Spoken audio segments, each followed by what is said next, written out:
ఇంత పడేసిన మనిషి హాయిగా నిద్రపోతుండగా దొంగొచ్చి నా పాము వచ్చిన ప్రాణం పోతుండగా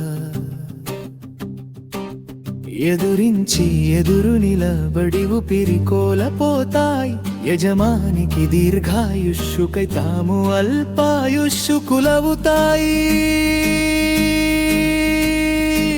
అదే తోటి మనుషులు ఎవరి ప్రాణాలు వారు చూసుకుంటారు.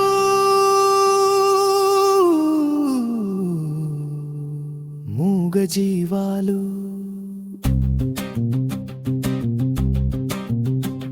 ఇంత వేస్తే పడి ఉంటాయి, లేచింది మొదలు తిరుగుతూనే ఉంటాయి.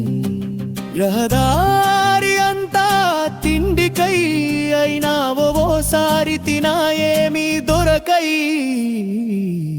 ముడుచుకు పంటాయి. ఇంత పడేసిన మనిషి హాయిగా నిద్రపోతుండగా దొంగొచ్చిన పాము వచ్చిన ప్రాణం పోతుండగా ఎదురించి ఎదురు నిలబడి ఊపిరి కోల్పోతాయి యజమానికి దీర్ఘాయుష్యుకై తాము అల్పాయుష్కులవుతాయి. అదే తోటి మనుషులు ఎవరి ప్రాణాలు వారు చూసుకుంటారు.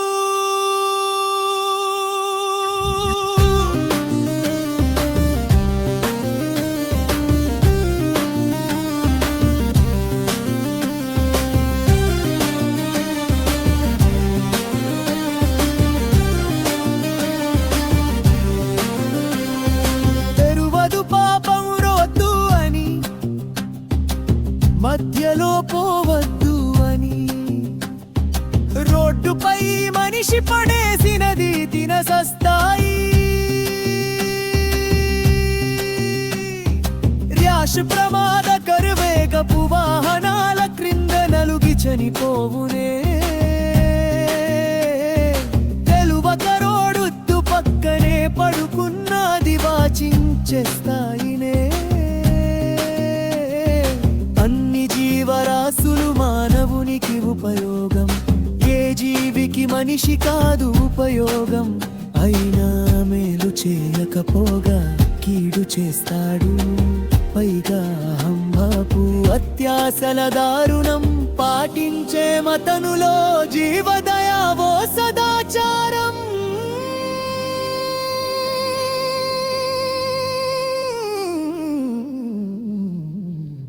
ఎంతటి ఘోర వార్తయో మనుషులు మరణిస్తే అది రోడ్డుపై అయ్యో అనే చెయ్యి వేసేవారు అతి అరుదు.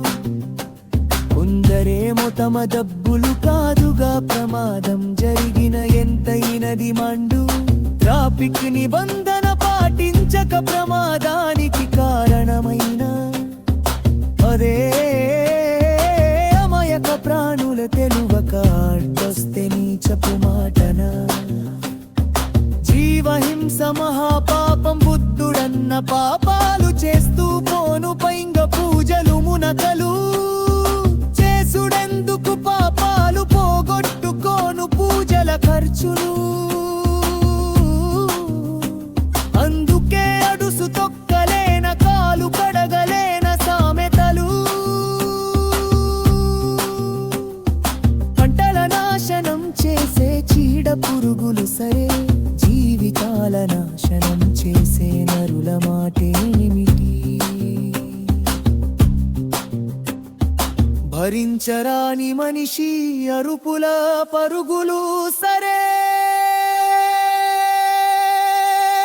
చావ కొడుతున్న మూగ జీవుల భరించరాని అరుపుల మాటేమిటి?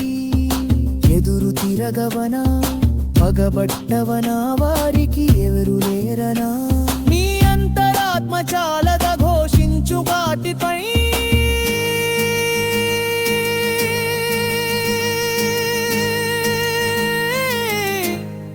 కరుణ చూప కర్మరాజు స్వర్గం చేర కలిగాడు కుక్కతో స్వర్గం వరకు.